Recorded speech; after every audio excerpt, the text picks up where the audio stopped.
শ্রীমদ্ ভগবদ গীতা প্রথম অধ্যায় বিশাযোগ চতুর্থ শ্লোক।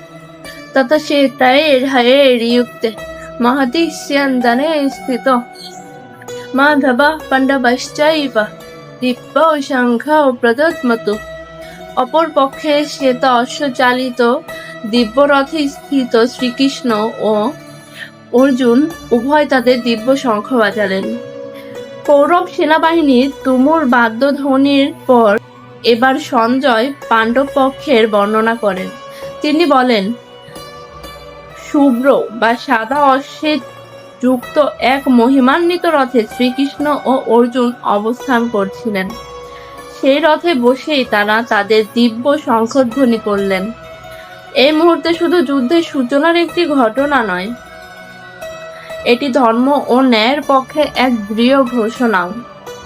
শ্রীকৃষ্ণকে এখানে মাধব বলে সম্বোধন করা হয়েছে। এই নামের বহু অর্থ রয়েছে।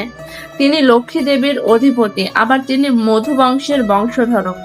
এই নাম তার ঐশ্বর্য, করুণা এবং পরমেশ্বর রূপকে স্মরণ করিয়ে দেয়। অন্যদিকে অর্জুনকে পাণ্ডব বলা হয়েছে, যা তার পরিচয় ও ধর্মপরায়ণ বংশের প্রতিনিধিত্ব করে।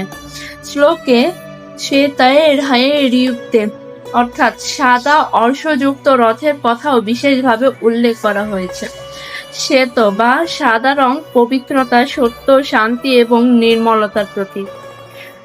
তাই অনেক আচার্য এই রথ ও শুভ অশ্বকে ধর্ম, বিশুদ্ধ চিত্ত এবং সৎ উদ্দেশ্যের প্রতীক হিসেবে ব্যাখ্যা করেছেন।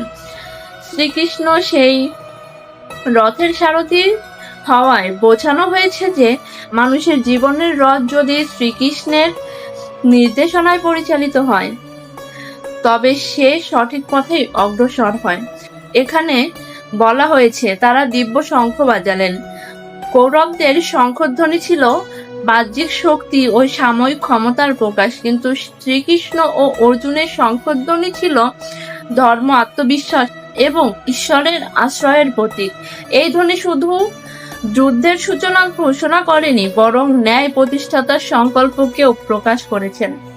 এই শ্লোক আমাদের একটি গভীর শিক্ষা দেয় যে জীবনের সংগ্রামে বাহ্যিক শক্তির চেয়ে ঈশ্বরের আশ্রয়, পবিত্র উদ্দেশ্য এবং ধর্মের পথে চলার সংকল্প অনেক বেশি গুরুত্বপূর্ণ। শ্রীকৃষ্ণ সারথি এবং অর্জুন যোদ্ধা।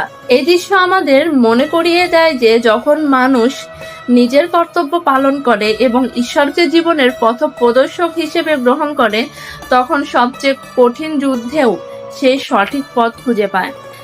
এভাবে চতুর্থ শ্লোকটি কেবল শঙ্খধ্বনির বর্ণনা নয়, এটি ধর্ম, পবিত্রতা, ঈশ্বরের নেতৃত্ব এবং ন্যায় প্রতিষ্ঠাতার এক মহিমান্বিত সূচনার প্রতীক। জয় গীতা, জয় শ্রীকৃষ্ণ।